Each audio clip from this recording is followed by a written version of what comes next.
Hey everybody, welcome to another 10 Ton Hammer Talks. We got a pretty cool show today. Have an awesome guest lined up here today, so we're pretty excited for that. I'm going to go ahead and pass things over to Jeremy so he can give you guys the rundown on 10 Ton, and we will get started. All right. So I think one of these weeks I'm just going to throw it over to chat to start doing this opening little 10-ton hammer thing because they're going to hear me do it enough times. They should probably get it by now. Anyway, so thanks for tuning in, guys. As you know, we are here because of 10-ton hammer. They enable us to do all sorts of cool stuff. So because of that, we do hope that you guys will support it. Just check out the website. As I'm sure you've heard me say by now, we've got a lot of authors covering a lot of different game genres, got news, features, guides, all sorts of good stuff. The more you support 10 Ton just by viewing the content. I mean, do have a Patreon if you do want to really support us, but even just coming to the site, viewing the content, hanging out on the forums, giving us your perspective on things, it really is it is a big deal and helps us out a lot. So we'll hope you that you will check it out. But we're glad we can keep being here doing the show for you. Yeah, definitely. So today's show, I titled it "A Matter of Permanence," and that has a lot to do with our guests and the game we're going to talk about today, but it's also some stuff I wanted to talk about before, and really actually something I haven't gotten the chance to talk about before, even on Theory Forge. So pretty cool show concept I think we have. Our guest that we have with us today is from Dastal. Fairy Tale Distillery is the publisher for it and developer. They've been working on this game for quite a while now, so but I'll go ahead and let David introduce himself to you guys and tell you a little bit about what he does for them and what the game's about. Alright, hello Internet, my name's David. I'm head of communications for Fairy Tale Distillery, and the main things I do is anything written or video or anything like that we send out, I take care of that. Editing, and I do have a hand in a lot of other stuff though, like game design, being a small team, and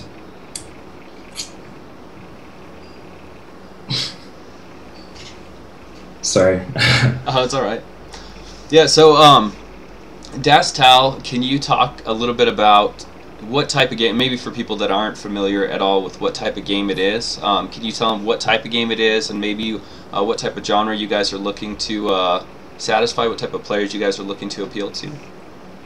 Yeah, basically Dastal kind of sits in between MMO and MOBA, so we're trying to mix like a bunch of different features from the combat of MOBA, for example. We try and take a lot of the variety of skills that are available in MOBAs and try and blend that in with the open world of MMOs, where you can roam around an open world and pick up loot, for example, and level your character and create craft items, weapons, armor, that sort of thing. So we're trying to blend like the fast-paced combat of a MOBA with the long-scale progression of an MMO.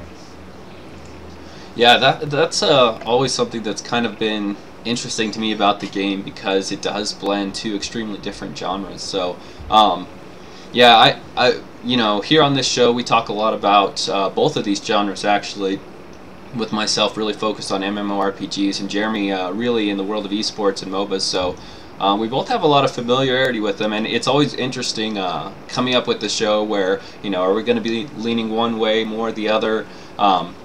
And occasionally we get shows like this where actually we get to talk a little bit about both and talk to an audience that's interested in both of these areas. So, yeah, kind of the first topic I have here is, first introducing Dastal, and I think to give people a little bit better idea about that, can you talk a little bit about what combat system you guys have? Because I think that's one of the, I guess, early big differences between an MMORPG and a MOBA.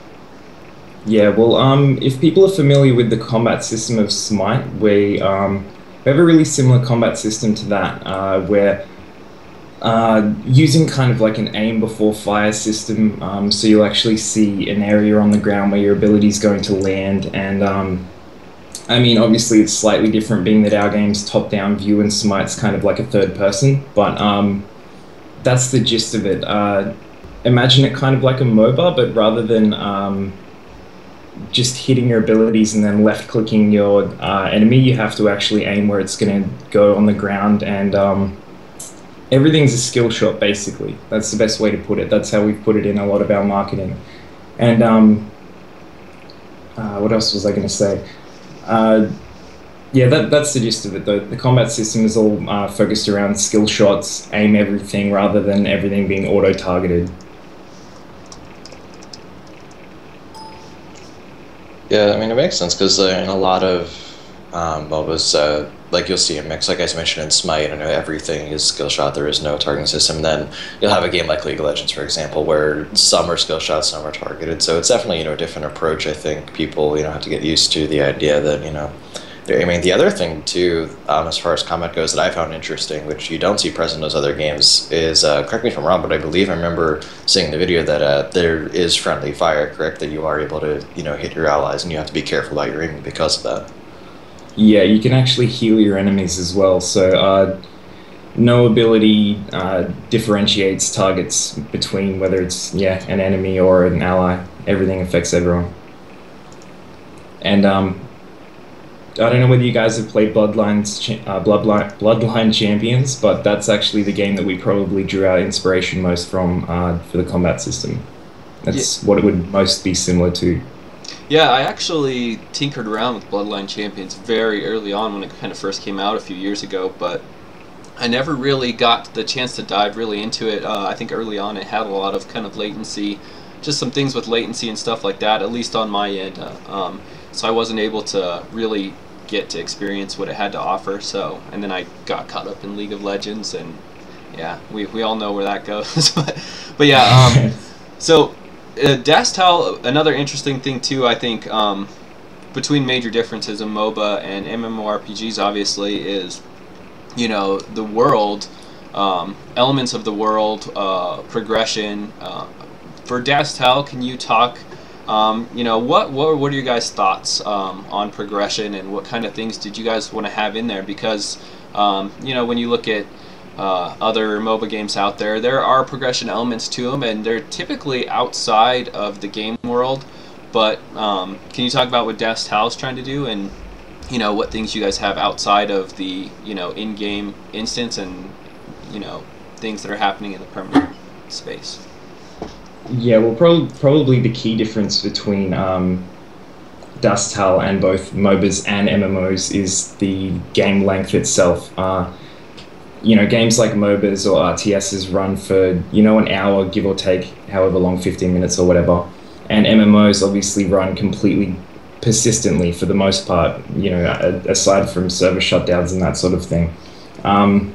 We're aiming to have game worlds that run from anywhere between 1 and 3 months. So that obviously sits somewhere in between, because that's not like a sit down and have a play session sort of game, and it's also not a log into the same character for 3 years sort of game. So progression has to restructure itself to fit into that format. And so what we're trying to do is kind of base it on an extended version of the MOBA or RTS, where the early game is quite slow paced. Everyone's kind of getting their bearings, running around, just killing some low level mobs to get experience to grow strong, so that they're ready for the later periods of the game. And then when the late game does come around, everyone's kind of leveled themselves up.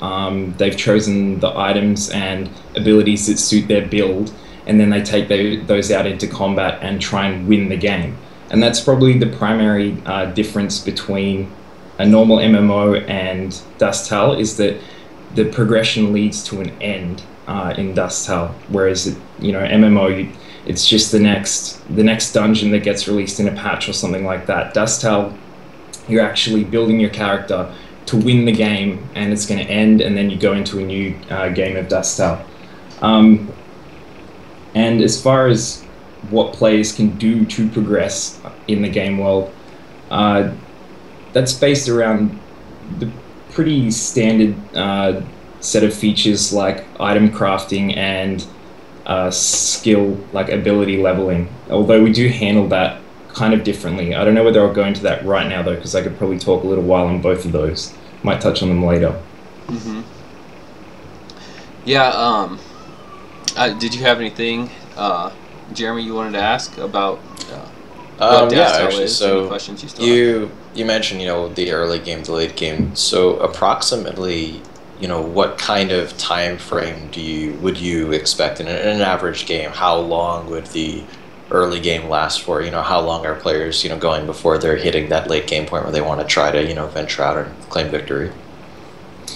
Well, it's hard because at the moment, like being the state of Dusthal at the moment, we haven't done a server that goes the period of time that we want them to go to eventually. So we can't really point to results and say like this is how it works. But I guess ideally, 1 to 3 month, game time. I can imagine people kind of entering the end game maybe 2/3 of the way in, kind of similar to a MOBA, I guess. Like we don't want the end game when it gets all exciting and everyone's got their character leveled up to be, a tiny sliver of the game. That people need to enjoy that fast pace for at least a good period of time.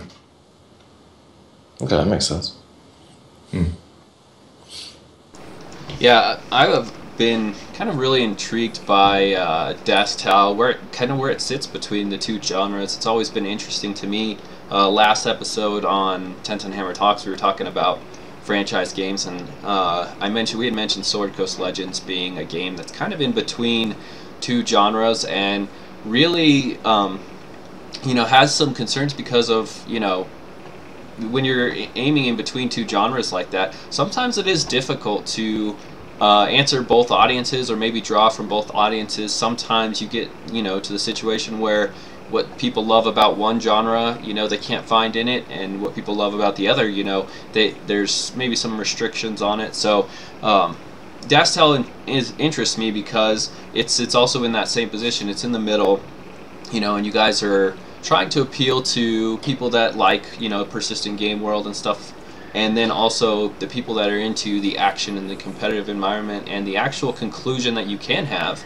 in a MOBA game like you were talking about. So it almost reminds me of Crowfall, if anybody in the audience is familiar with that, or if you guys are, where it's kind of, they have this outer eternal kingdom, that has this persistence, but they actually have these very similar, actually, to what you guys are doing in game, like these shorter instances, and they have varying lengths depending on where you go. But the idea really is that, to give MMO players some sort of goal and some conclusion to what they're trying to achieve, and have that carry, have some of that carry over. So the one difference that I see in Dastel, and I'm curious because I haven't got the chance to ask you guys before, but do you guys have anything outside of your 3-month instances where what a player accomplishes in that time? Is there anything that goes past that, or is it more like kind of like a League of Legends or traditional MOBA where you complete that experience, and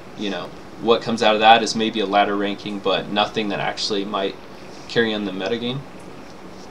Yeah, that's really tricky, and it's something we've talked about a lot, and the ideas that we've come up with seem to range from like the extremely obvious, like ladder rankings and that sort of stuff, and forum badges and stuff like that, and then the other end of the spectrum is some pretty extreme stuff. Like one idea we had was that basically players would play through each other's servers. So we might have one group of players play on one server, and then all the server times end, and players that were playing on a different server would then move into that server and have the whole landscape still be the same, and the settlements all still built up, and all this evidence that's left over, flags still flying for like one clan that had left them up, and give it kind of this a feeling that you're actually moving into an environment that's been lived in and like battled over. And that's probably one of the cooler ideas we had, but at this point we haven't really come up with anything that we think is worth kind of sticking to at this point. At the moment it is basically just the League of Legends or MOBA, single instances of games, you finish one and get into the other. And that's mainly because of what I said earlier, and that's like the state of the game. At this point, the games have only been running for, hours, and a few of them have been days. So we haven't really had a chance to test out a lot of stuff and what we could do to make things carry over. Yeah, that's one thing I guess I forgot to say early on, just for the audience, for you guys. Dastal is still like really early in development. I think I kind of stumbled across it through a friend, and it's still very, very early. You guys are just in your, I believe actually, still in your alpha stage, and right now about to start your first kind of real long-term permanent server situation where you've actually got 24/7 set up for multiple days. Yeah, that's correct. I think the longest server we've had run previous to this one was maybe 24 hours. It might have been 48 hours. This one's running for 9 days straight. So that's still obviously not at the goal that of the server length that we want to be eventually. But it's the idea is to keep extending it. Keep like pushing it a little bit further and getting a feel for it. Because if we jump all the way to like, screw it, let's do a 3-month server, and everything just doesn't make sense, then we don't really have any feedback on what direction we need to take certain things. So if we kind of just keep nudging it out, we'll get a lot of really useful feedback from this 9-day event, and then we can keep moving forward. Yeah, I'm pretty excited to see what you guys do with this alpha test. And for anybody in chat, towards the end of the show, we are going to pass out some alpha keys. You guys can participate if you're interested in checking out this game. But the other interesting thing you guys are doing too right now, I'm noticing, is I was checking out the page again, and you guys are actually infusing a bunch of new abilities. I think you're adding more abilities for each of the previous weapons that you had in the game, or skill sets, and then you're adding an additional one.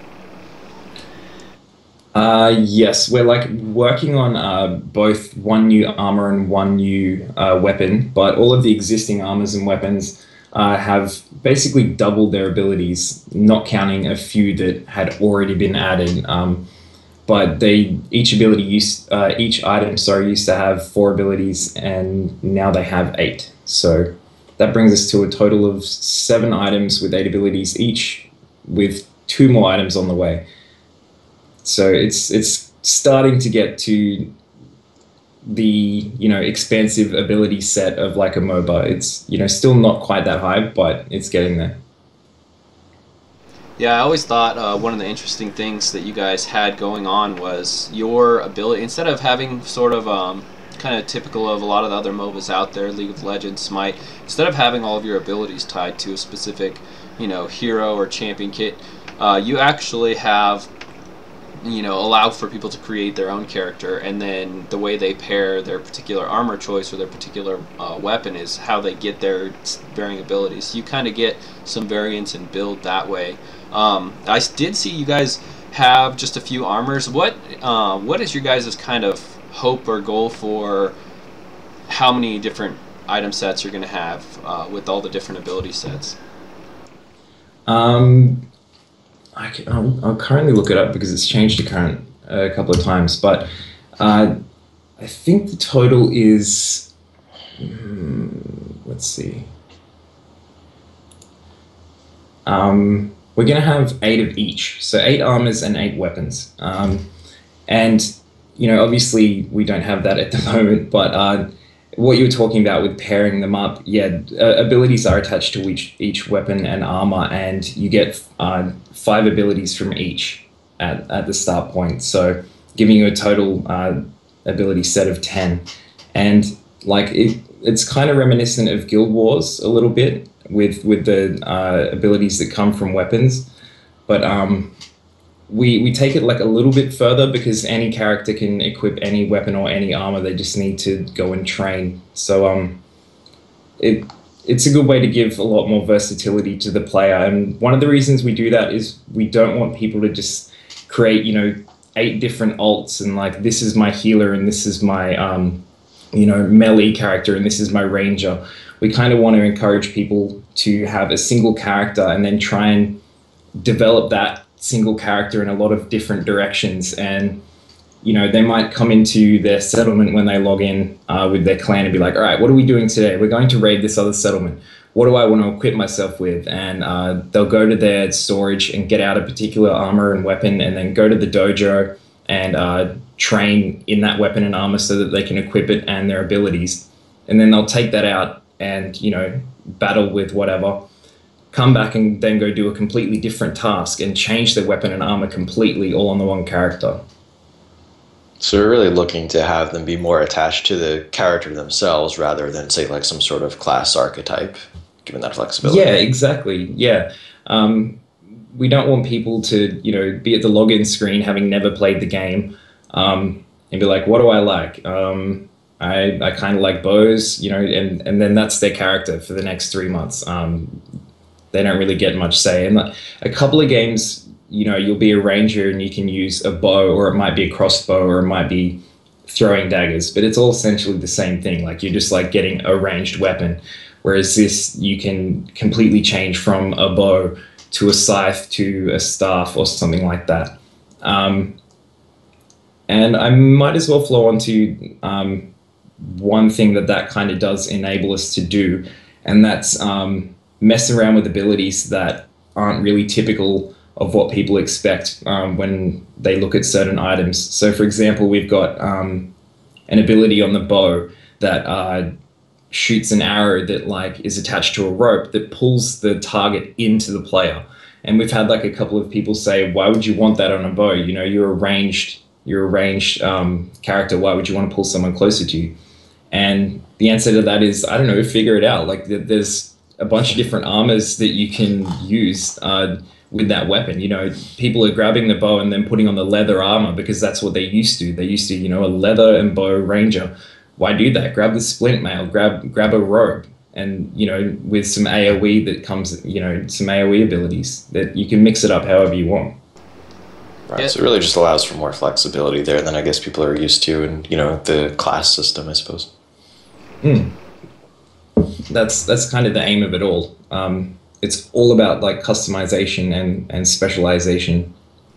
Yeah, even already I can see, you know, with that example you gave of having, you know, a ranger that has the ability to pull some in, you know, you get some heavy armor on and you pull somebody in, and then you use some of the other, you know, bow abilities of maybe moving around and keep pulling them and, you know, kind of control, manipulate the battlefield. So I see a lot of potential in stuff like that, and it's always fun and refreshing to get, you know, typical tropes and, you know, break them up so that, you know, people don't really get kind of in their single track thinking. You know, all of a sudden you have people starting to be creative and trying to figure out new ways to problem solve how to achieve their goals, which, you know, actually having an end goal in this is pretty interesting. And one of the things I guess, you know, it's been a while since I've been in it and thought about it, but you were mentioning, you know, you're logging in, hey, what are we going to do today? You know, what am I going to need to do? And that's always an interesting thing because, you know, your friends aren't always on at the same time.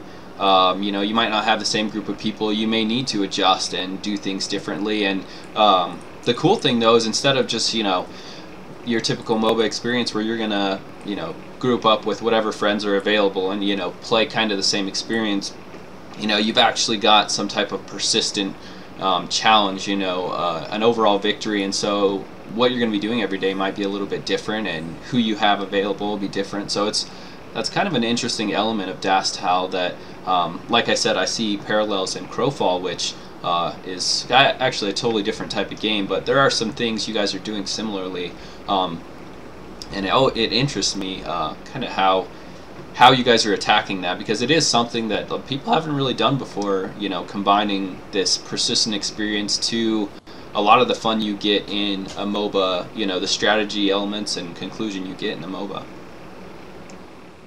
Yeah, absolutely. And it, like, people have drawn the comparison between Dastal and Crowfall quite a few times, and we're very different in a lot of ways, but very similar in a lot of ways also. And same with Albion Online. You know, a lot of people just see an upcoming, you know, top-down kind of oriented MMO, and everyone's just like, oh my god, check out these two really similar games. And that started happening, and we looked at Albion Online and we're like, not really. Like, there's not that many similarities. It's a very interesting game, but it's quite different from us.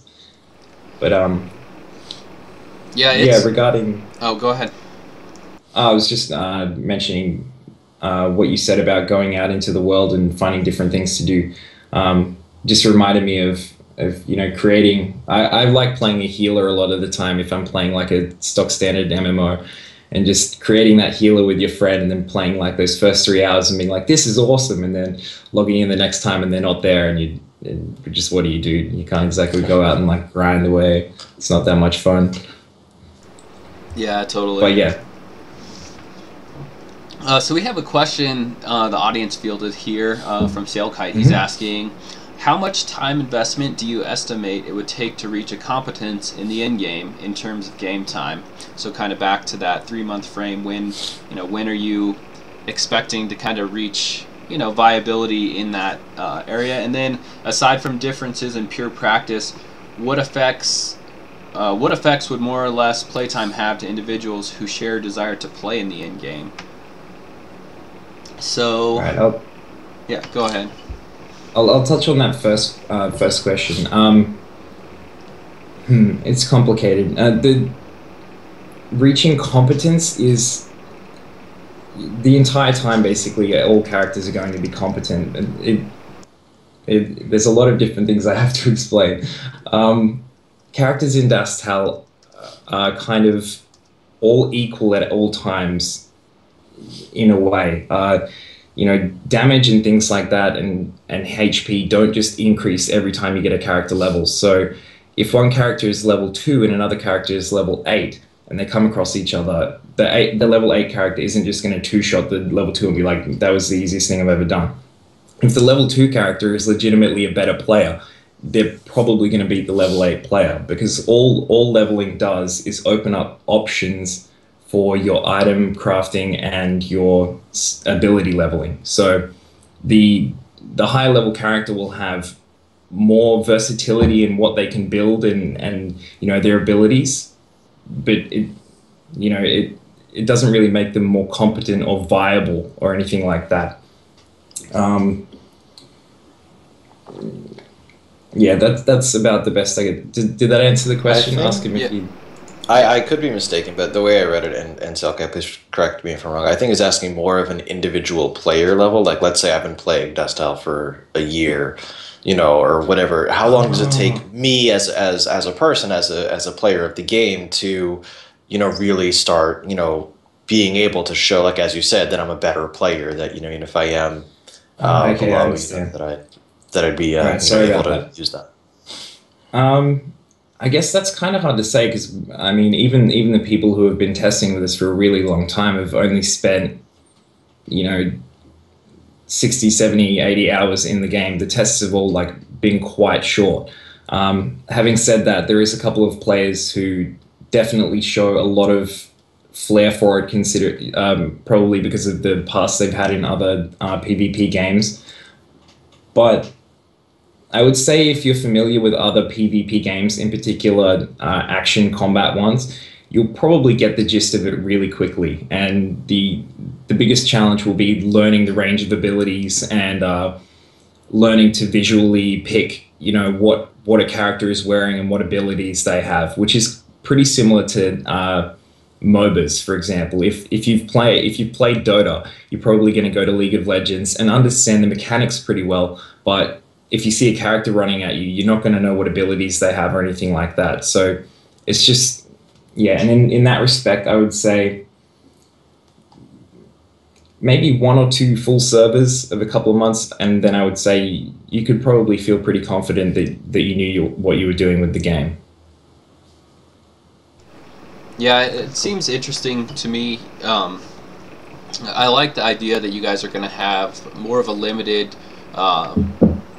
more of a limited set of abilities, and because I think when you're starting with a new game, it's really key. I remember League of Legends when that first started. There was, I want to say, 20-ish champions back in their beta testing and stuff like that, something like that. And it made it a lot easier to kind of grasp what they were trying to do with the game and how it was different than Dota. So I definitely like that you guys are planning to do a sort of small ability set, especially considering that, when you can start, you know, changing up how you're combining your weapon and your armor to give yourself a different variety of abilities, definitely has a learning curve. So it'll be, I think it's a smart move you guys are making there, and I'm interested to see how it goes, especially over these, like this test coming up you guys have right now. These longer period tests should be, a good indicator of like letting people see how long it's going to take them to get a grasp on those abilities, and for the players that you guys have had coming in, alpha test in and out, to actually extrapolate what they already know over a longer course of game and maybe adapt some tactics that they've grown accustomed to and been relying on heavily, which may not work when they get in a certain situation in the middle of a deeper game length. Yeah, absolutely. I mean, up until now, we've been, I guess, basically playing it as a MOBA. We've been throwing people into an environment and being like, attack each other or don't. Just walk around, explore a little bit, do whatever. It's been a little bit of like a social experiment with people with weapons. And like the main reason we did that is because it is at its core a PvP game, and so it was something that we thought it was really important to kind of nail down early on. And whilst we'll continue, polishing the PvP and the combat system forever, the core is there, and PvP is already quite fun. You'll be running around and you'll see the odd glitch here and there, but having a fight with someone is already really fun in the game, and that was what we wanted to happen before we moved on to expanding things and seeing how we could handle longer periods of time and how we would keep people interested, because people don't just want to like click away and beat the hell out of someone for a month. That's why MOBAs are the way they are. It's fun. You get in there, have a battle, and then you can have a break. This sort of game mode that goes on for longer, you need things to keep people interested and things to do, which is what we've worked on quite recently, which is why we're able to kind of move to this point now. Yeah, I saw in your guys's on your guys' website in your update, you talked about kind of increasing, or you guys had changed some of the way because you guys do have a few AI NPC mobs populating the world and some things like that, and you guys have made an update to that. Can you talk a little bit about maybe what you've done so far, and also what your kind of longer term goals are for how NPC enemies or factions or mobs in the world are, what they're meant to be for the game? NPCs are they're kind of just, I guess, an extra element like that was needed for other systems to kind of work. They're never going to be, there's never going to be a kind of PvE element to the game, so to speak. It's more just like we need sources of crafting materials and things like that, and it's far more interesting for players to go out and attack NPCs, and there at least be risk involved for that kind of activity, rather than just going around and clicking on things constantly. It also allows us to kind of theme certain events that take place. For example, one of the things we worked on recently was random events. So when people are walking around the game world, they can come across like a pack animal, for example, that's died, and it has resources in it, but it's got like the people who were herding the pack animal guarding it, and so you need to kill them in order to get it. And that's kind of far more interesting than just coming along and being like, oh, dead pack animal, and just looting it. So we're not trying to do anything really mind-boggling with NPCs, but we definitely felt they were necessary, and they are kind of more challenging than I've seen NPCs be in a lot of games. Like you can definitely come around a corner and get aggroed and be like, yeah, I'm screwed. Like I've been killed by them like many, many times.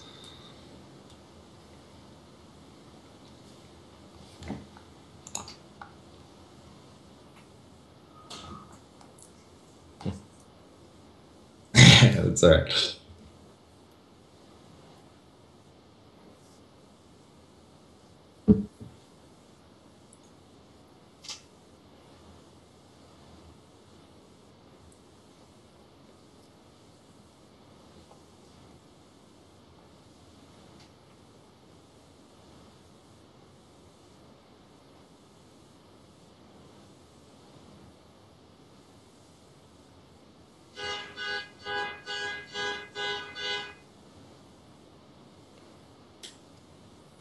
I'm going to jump in real quick. There's a comment in the chat that you're currently muted. I don't know if that's correct or not.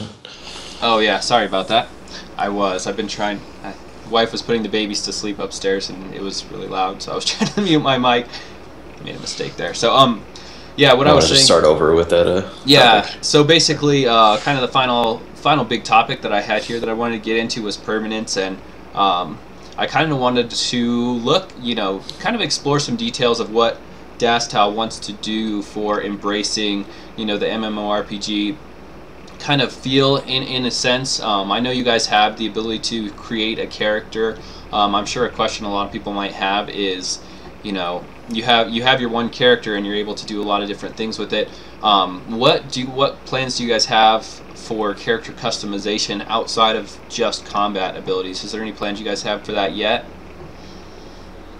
You mean like sort of visually and things like that? Yeah, aesthetics, or maybe story, or if there's going to be any type of lore element to it.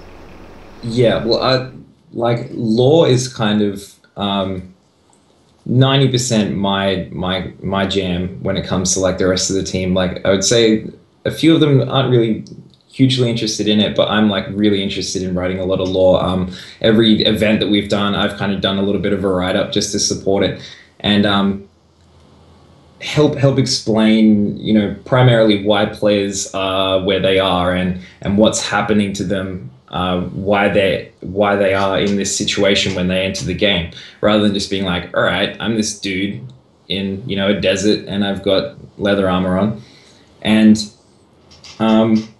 that's definitely something I want to keep doing, writing lore to support the story of why players are where they are. But something else that I thought would be cool was letting players kind of create their own lore as well. And I don't mean that in the sense that like they can't come up with it and then they just tell other people in chat or they talk about it on TeamSpeak. This is what happened to me. I kind of have an interest in having character sheets and things like that in game that players can edit and assign certain histories to themselves that show up as like emblems and things on a character sheet. But that's kind of just like a little dream of mine. But as far as visual customization and things like that, we had a few different armor versions when we did the Kickstarter, where supporters got different versions of the high tier of the armors. So there's a couple of people running around. All our supporters have quite flary armor now and weapons. But as far as everyone being able to customize a lot of different things when they create their character, that's like probably quite a bit into the future for us, mainly because we don't have anyone in the core team who does like any 3D modeling or animations and things like that. Most of our 3D modeling and animation has been outsourced for individual items. So it all comes in time. I would imagine too that you want some sort of, like we were talking about earlier, some sort of visual recognition when you look at someone else's character to at least have an idea what they're going to be able to do, because if you have too much in the way of every character can look completely different, even if they're wearing the same weapons and armor, it makes it difficult for you to kind of know what you're up against, right? So you want some visual recognition there, I'd assume. Yeah, absolutely. Like we considered everything from silhouettes to coloring when we were working on every individual weapon and armor. So as far as you can stray away from things like, the original form, yeah, you do need to be careful about things like that. Same as MOBAs. Like I play a heap of Dota, and there's a couple of sets in that I'm just like, how did that get let in? I have no idea what I'm looking at right now, and that's definitely something we don't want going on in Dastal. Right.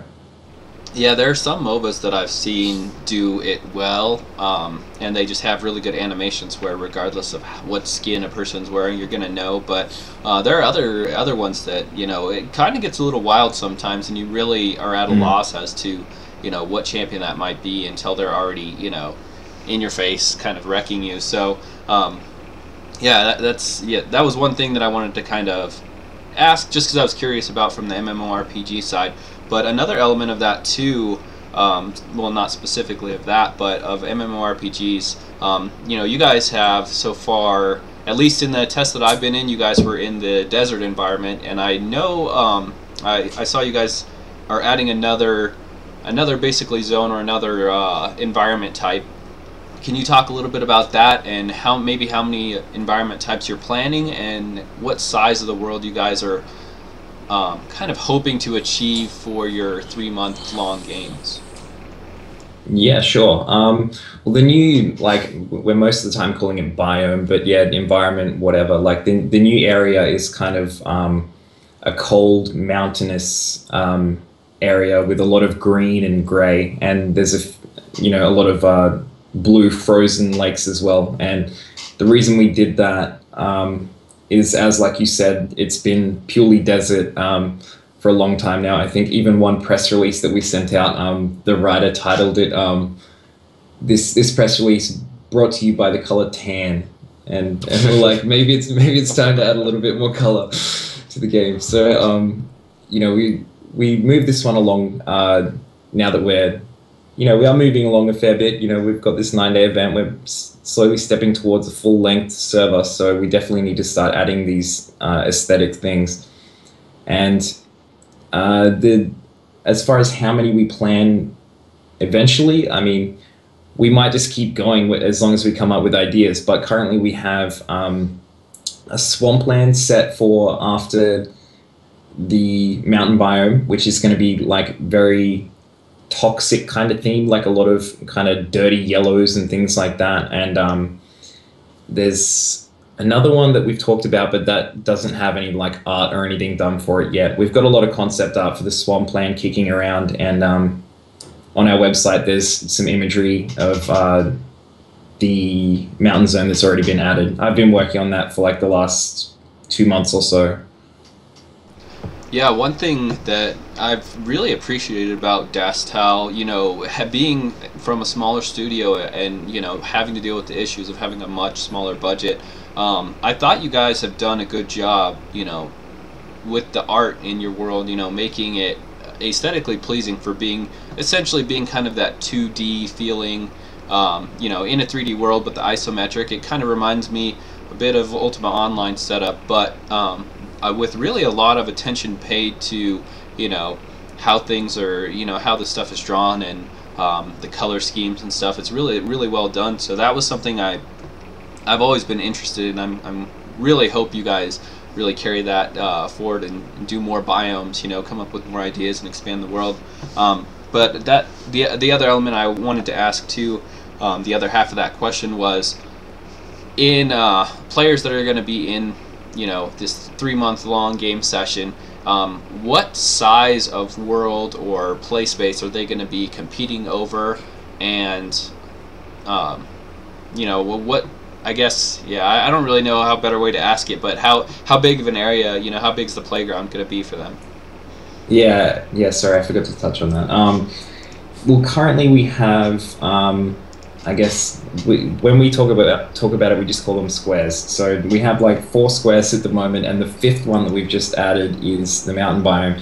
And each of those squares, if you ran from corner to corner, would probably take about 45 seconds, I would say, maybe a little bit more. And so, there's 5 of those currently in the current version of the game. In total, I think we want to have about 20. So I guess that gives a bit of an idea, I would hope. It'd probably, I think, like 10 or so minutes, maybe a little bit less, to run from one corner of the map to the other. And that's without all of the hindering of, map elements and things like that. So, because we are pretty particular about channels where players can move and things like that. So that's about the size, and the people that we would want on that would probably be about 200. The 20 squares, is that long-term goal, or is that where you want the game to be like when it's at full launch? I would say like when we launch, we would want it at that point. Yeah, when we launch, we working on the map aesthetically and things like that is good. But if we launch an official server that's running for the full game time, I don't think it's very logical to do it unless we've tested out how the map size works, with the right amount of people and everything. Yeah, I'm pretty excited to see. Alex may have fled again. I muted. I had only you There it guys is. muted for some reason. That was weird. I must have meant to click the other one and subconsciously. Yeah. Anyway, so I'm having a great time with mute today. So, but one of the things too. Let me get here. Let me open this up.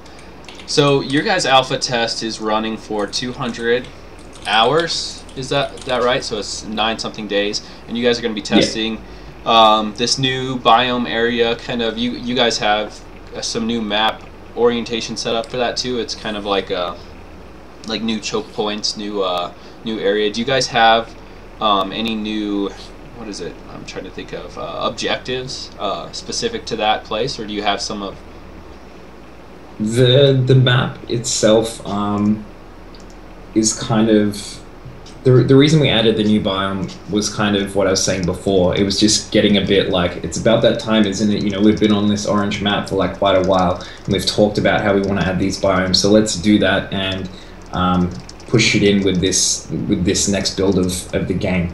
But what's made it possible to move to this new extended period is more so development features. The actual map section itself just has more of what is existing in the other areas. So it's got a settlement that can be claimed by players. It's got mob spawns. It's got resource areas that can be captured and resources taken from there. So as far as anything crazy new, not really, but it is like a new area that can be interacted with. Very nice. One question I've actually been holding on to for a while, and on the subject of permanence. So obviously we are kind of in the space, as I said, as far as game life goes, in between MOBA and MMO, because MOBA you can jump in, play a game, jump out. MMO, you just play whenever you want, I guess, essentially. So here, because it is extended, but there is a beginning and an end, what happens to a player, who plays, say, for a couple weeks and then, I don't know, takes a week off and they're out of town or whatever, and they come back? Are they going to be significantly behind the curve in that game, or what are they going to have to do to catch up? What's that going to look like? Our aim is, I would say, no. We don't want that person to be extremely left out, and the main way we handle that is the experience system. So experience is earned in 3 different portions. So you get 1 portion of XP that is completely related to the age of the server. So every single person has the same amount of that XP, regardless of when they create their character or how much playtime they have. So it's completely level across the board, and it goes up in relation to how long the server has been going. The second form of XP is active XP. So you get that from performing any task like killing something or capturing a resource area, or participating in PvP. The third form is got from items. So they're looted from mobs and various other places, and you actually have to use that item, and it will increase your item XP. And those items can also be traded. So if, for example, 2 friends, one of them works like 8 hours a day and only has like 1 hour to play at night, and then another friend has a part-time job and can play like 4 hours a day, then the person with more time to spend in the game can save up a bunch of extra XP items and give those to his friend and kind of help him keep up with the curve. That's an interesting way to go about it. But on top of that, what I was kind of mentioning earlier, um, the level difference isn't a huge thing in Dust Hell anyway. So if that player can just get a couple of items, they're not going to see that much of a difference between themselves and a high level character. You know, they might not have as much abilities to play around with, but they'll still be able to get out there and do damage and, you know, take a hit. Right, right, and I think that is a good way to go about it because it's kind of important in that scenario, given how long the game session is for. If you take a few days off, you don't want to feel like, well, you're just screwed now. There's no way to participate in the game anymore. Yeah, exactly. It is kind of in the middle there that if it did make a huge difference, it's like, well, what am I meant to do for the next 20 days? Yeah. Right. Well, David, you must All be right. doing an awesome job answering everybody's questions because they are running out of them to ask. So, we are getting towards the end of our show here. So, kind of some last thoughts that I had, or some last kind of impressions, questions. It looks like you guys have, made a lot of changes, or not a lot of changes, I guess, made a lot of progress since the last time I checked in on the game. I'm pretty excited to pop into the alpha test and check things out. What kind of advice do you have for anybody? We'll be handing out some keys in the chat here in a couple minutes. What kind of advice do you have for people that might be trying Dastal for the first time, popping into this alpha test? What would you tell them to try and do maybe first off, or give them any tips or advice? I think it's tough.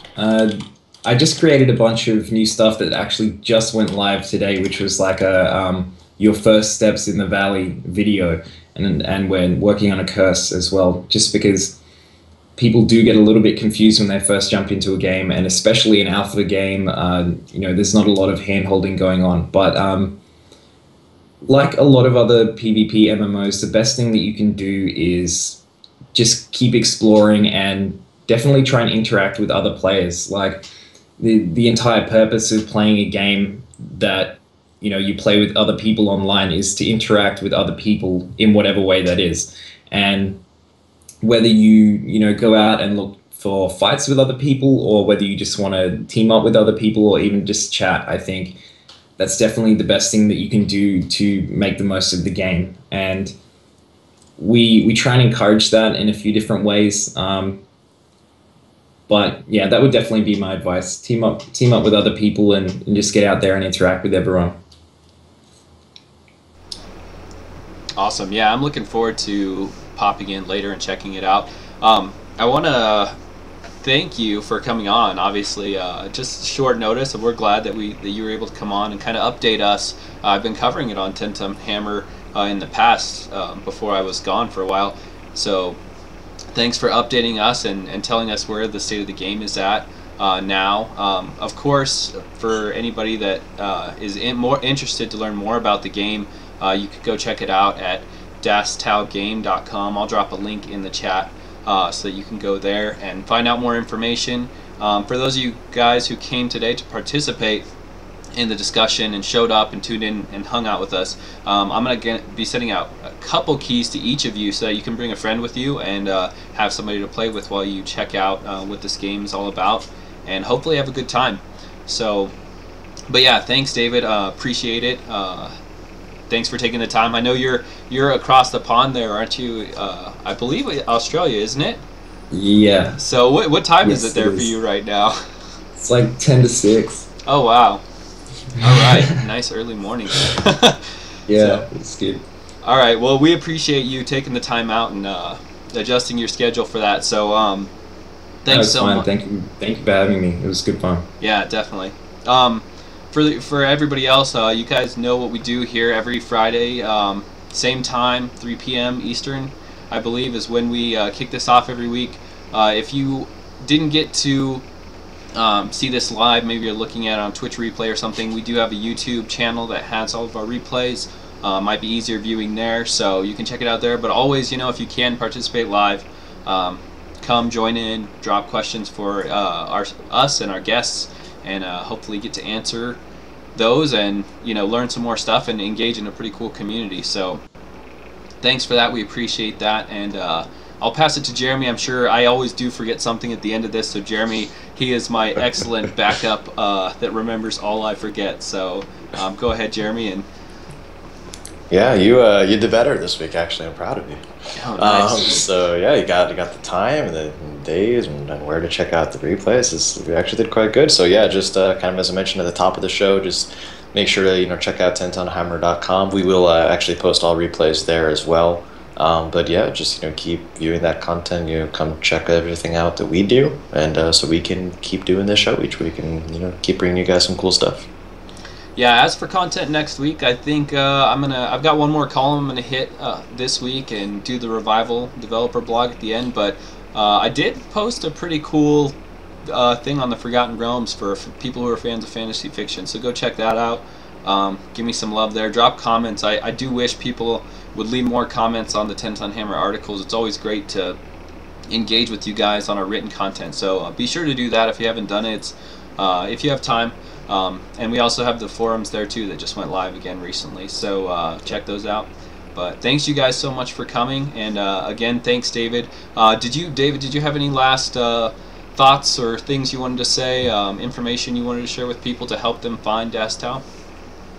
I would say mainly that anyone interested in participating in our tests, we do have a alpha sign up which is on the website, which Alex linked. All you need to do is go to alpha test in the right and click on sign up form, and we just periodically let some extra people in every now and then. So if you're not interested in supporting any new games that are alpha games, we understand that, and we grab a few new people every now and then, and you can come and join us and check it out.